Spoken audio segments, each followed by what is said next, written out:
Hello there. Welcome back to Money is Blind podcast. I'm your host Prasoon, and today I'm going to tell you how I shoot, edit, and publish videos on YouTube. I've also used other platforms like Facebook, IGTV, YouTube Shorts, and in our website, which is tofoodie.com. The bulk of all the videos that I made are on YouTube. You can go to www.youtube.com/ at Dr. Prasoon, which is spelled DoctorPrasoon, and there you can find all the videos which I've done. I think almost 80 to 90 videos are in English, but the rest, which is more than 400, all of them are in Malayalam, which is my native language. So don't curse me. It's my language. But I like talking in English. By the way, how do you think has my English improved over the past 1 month? It's been more than 1 month of continuous podcast recording for moneyisblind.com, and here we are. I think this will be the 40th or the 50th episodes. I'm not sure. But today we published the 26th episode on Anchor.fm. And we also published 2 blog posts using the same podcast. We embedded an Anchor.fm podcast player within the blog post and then published the 2 blog posts in moneyisblind.com. You can go to moneyisblind.com/posts, POSTS, to find all the blog posts that I've done, which, as you might have guessed, is exactly same as the episodes that you can find in your podcast app. So I haven't done anything. The same title, the same description, and for your convenience, I have embedded a player so that you can listen to the podcast from the website as well. Yeah, enough of wandering about. Let us come back to the topic. How do I shoot, edit, and publish YouTube videos? First of all, let me tell you how I shoot videos. So before I shoot videos, I first have to decide on a topic. So how do I decide a topic? I do keyword research.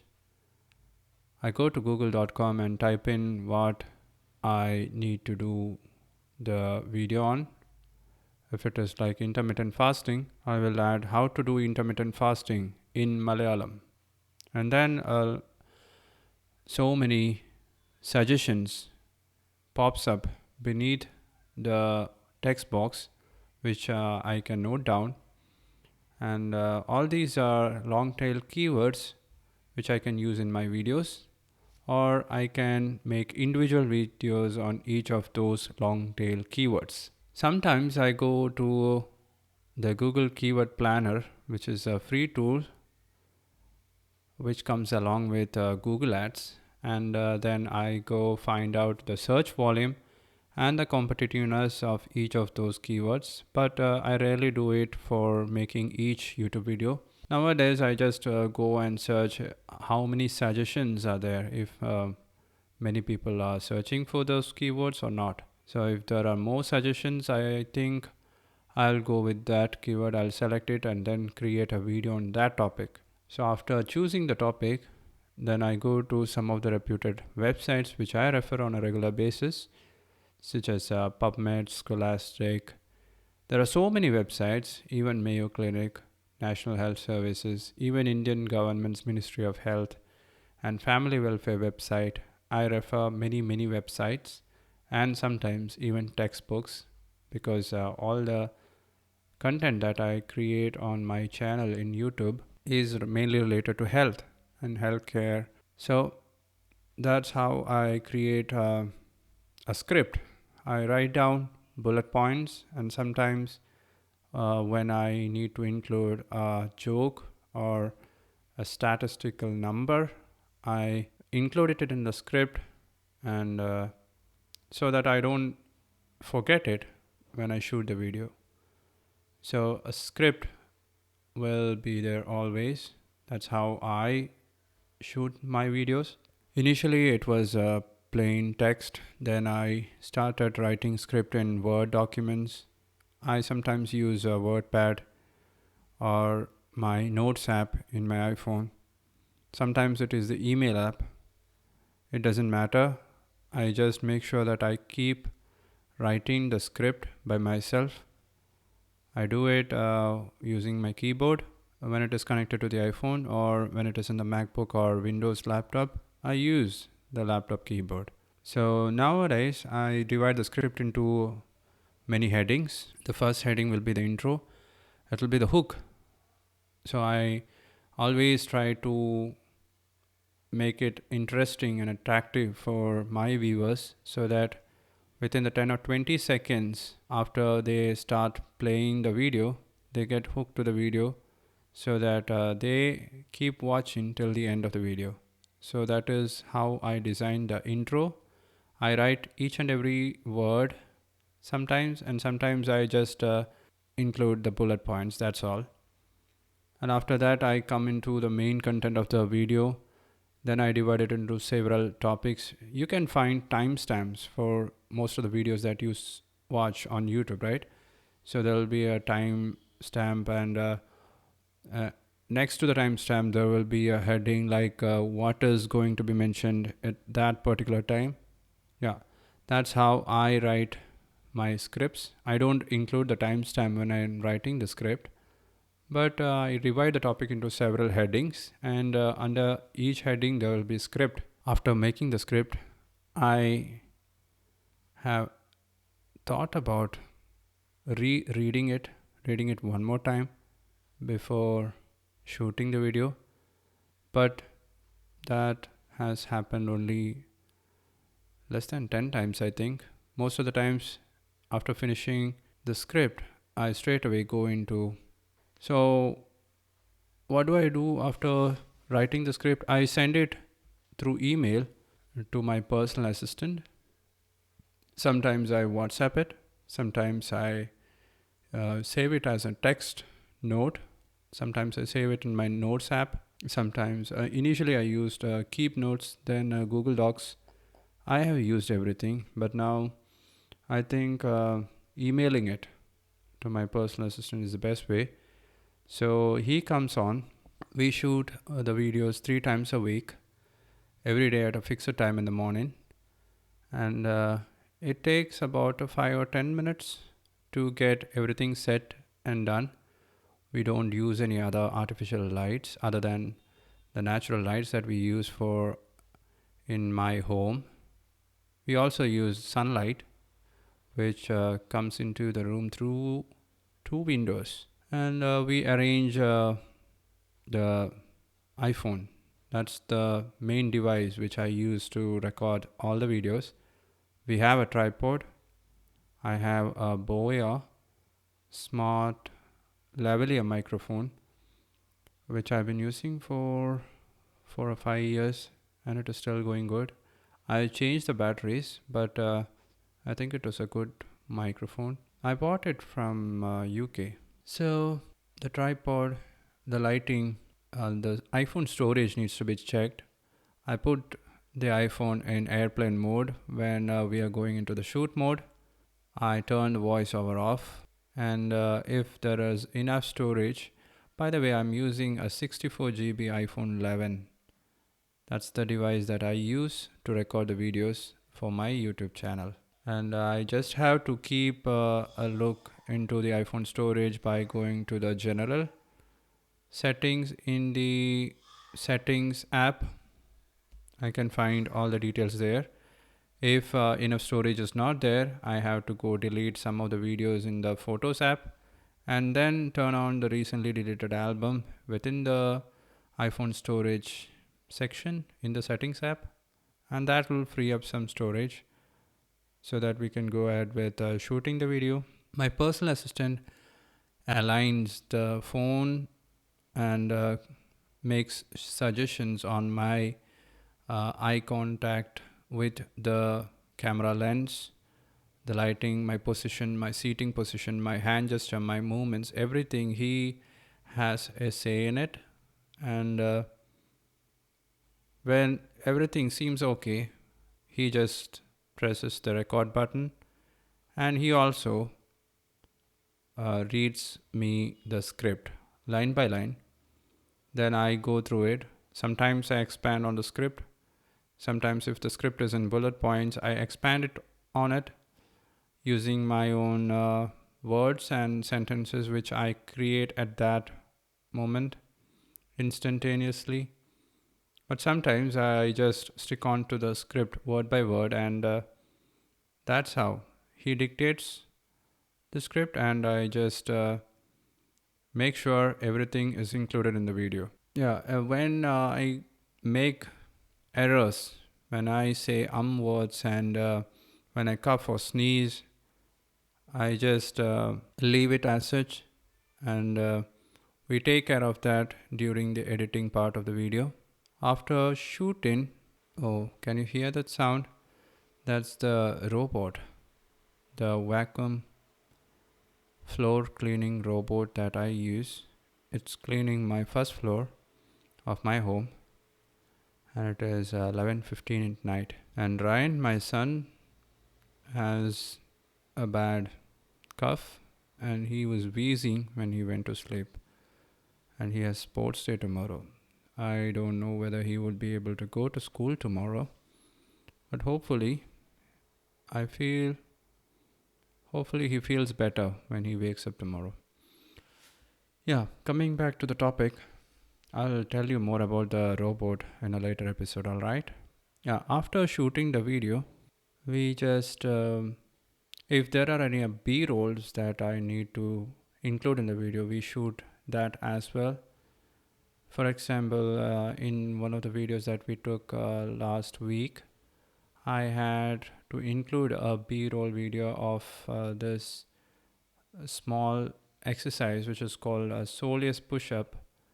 You just have to sit on a chair with your knees bent 90 degrees, and then plant your feet on the ground, then raise your heel simultaneously, both of them together up.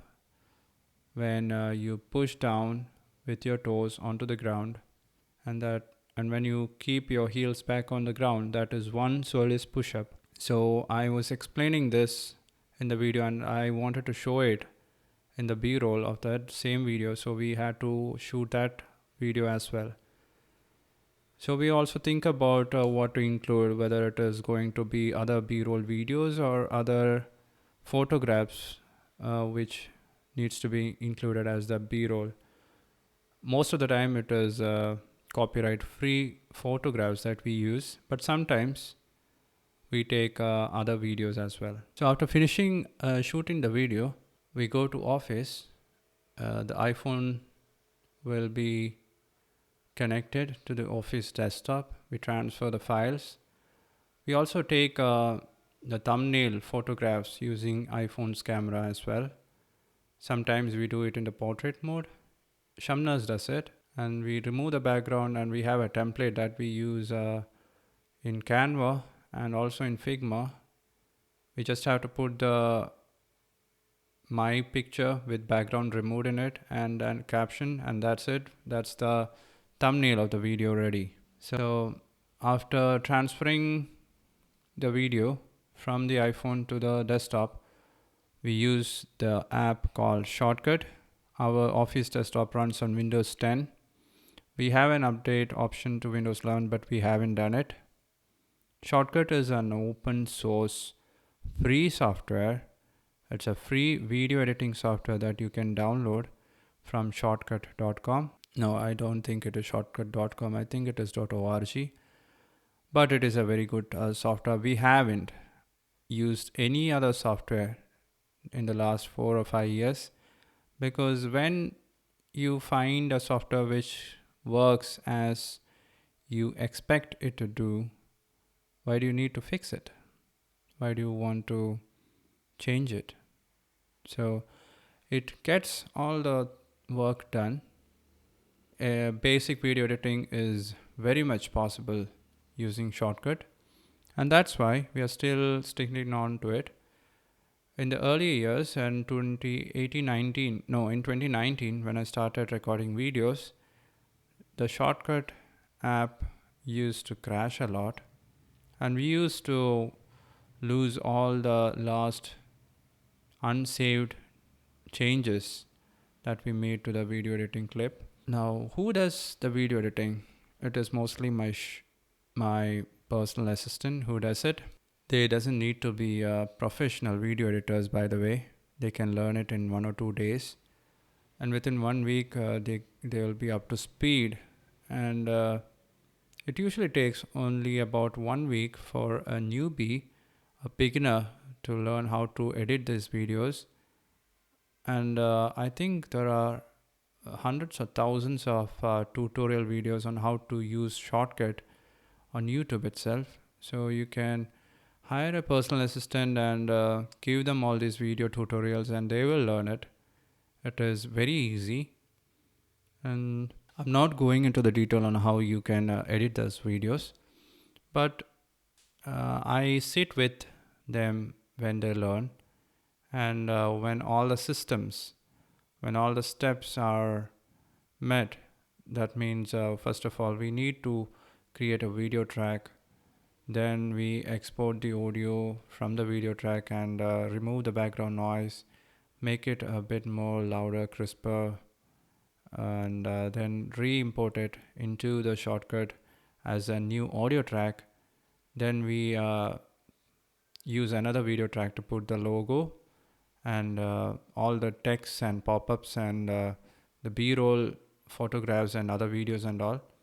Then we have some background music which goes into the end at the outro portion of the video. So there is a system which we follow when we edit videos in Shortcut. You will have your own systems when you start editing on Shortcut, but I think being blind doesn't make you to stay away from editing. You can stay with them. You can be a brain besides their own, and teach them. And you can also learn video editing because it is fun. And the hard part is actually delegated, right? The editing, the cutting, the trimming, everything that's delegated. They will do it for you. And once we export it, so what are the export settings? We usually use the YouTube 1080 pixels wide. No, it's 1080 pixels height video, 1080p video. We don't go for 2K and 4K. We used to do it, but the video size was so big, I had to discontinue it because it was eating up my storage space in the Google Drive and also in our office computer. So we switched back to 1080p videos. So after exporting those videos, it only takes about 10 minutes for a 10-minute video clip, 15 minutes for a 20 minutes video clip, because the office computer that I'm using is a powerful one. There is another story, a sad story that I have to share with you guys.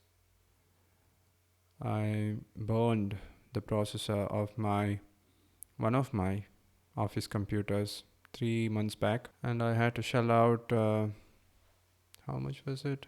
35,000 rupees or $700 to buy another one because of ignorance, because we were careless, because I was careless. Yeah, that's another story. We'll talk about it another day, right? So we exported the clip. What do we do next?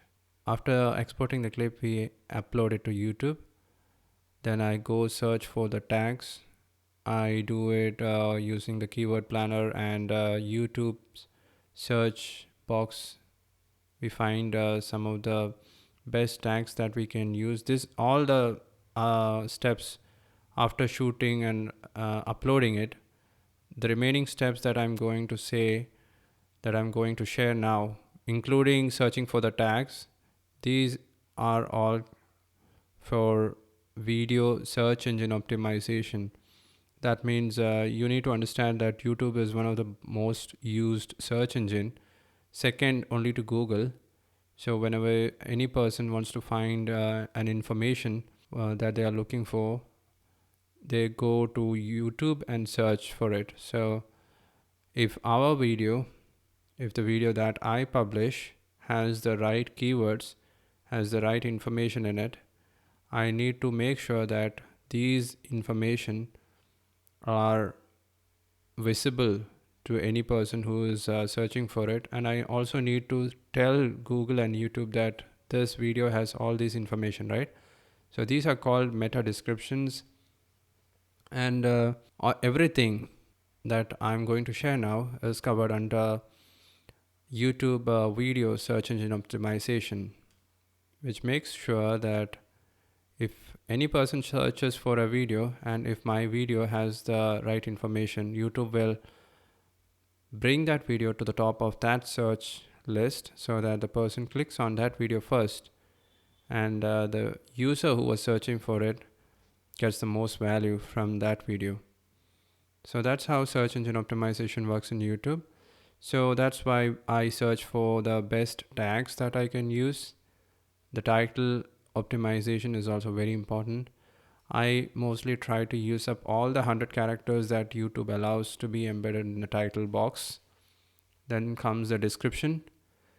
Usually I just write 1 or 2 paragraphs, or mostly 2 or 3 lines in the description box, and I embed all the links that I mentioned in the video in the description box. I also leave in some links to the Dofody app, and we select the right playlist. All the settings that goes into uploading a video, it is almost the same for a beginner as well as when you have more than 250,000 subscribers. So the next step is monetization. I do monetize the videos. Yes, I do use all types of ads, but I don't go for sponsored card ads. I don't go for sponsored ads in the cards. That's what I wanted to say, but mistakes do happen, right? The next step, we put in all the videos and links in the cards.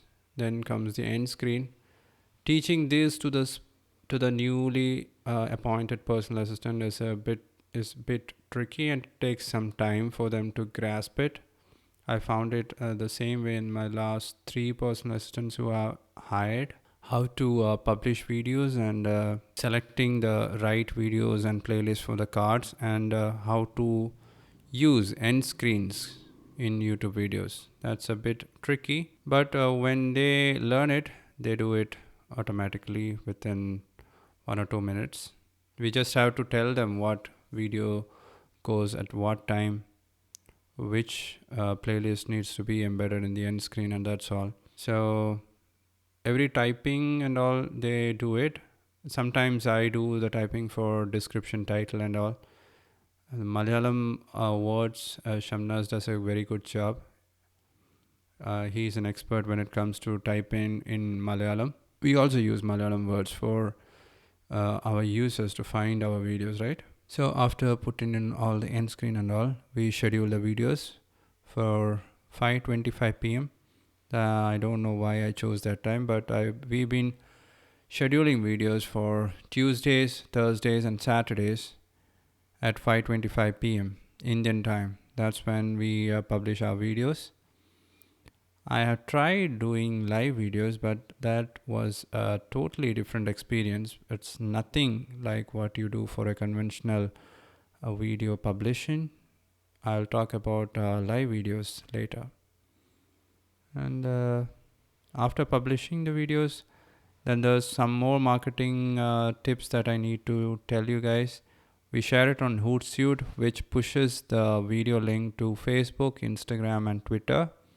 Sometimes I share the video on LinkedIn, my WhatsApp status, some of the WhatsApp groups that I am a participant, a member in. And sometimes I include the video in the broadcast emails that I send to the Dofoodie customers, the users. So that's how we shoot, edit, and publish videos on YouTube. I know it's been a fast one. I've been talking a bit fast in this episode. If you need me to slow down, you can tell me. I will try to slow down for you guys. And I would love to hear from you. What do you think about this show? Send me a voice message. You can do it by going to anchor.fm/moneyisblind. You can record voice messages and send it to me so that I can listen to your voice and listen to your messages, and maybe I will use your voice messages in the later episodes if that's okay with you. So I got this idea on doing this episode on how to edit, publish, and shoot YouTube videos. That's today's episode when I was under the shower. Isn't that cool? I hope the shower works all the time for giving me new ideas on how to do a podcast every day. Now, after recording this podcast, I have to prepare a script for tomorrow's videos because tomorrow is Tuesday and I need to create a script today, and it should be done before 9 a.m. tomorrow. And hopefully it will be done. I'm also planning to create extra videos for the YouTube members area. I started this YouTube members from January 1st, 2023 onwards, and I'm planning something big for the members. Hopefully that one turns out to be a good one as well. On that note, I'm signing off. It's been a long one. I'll talk to you guys in another episode. You guys take care. Bye-bye.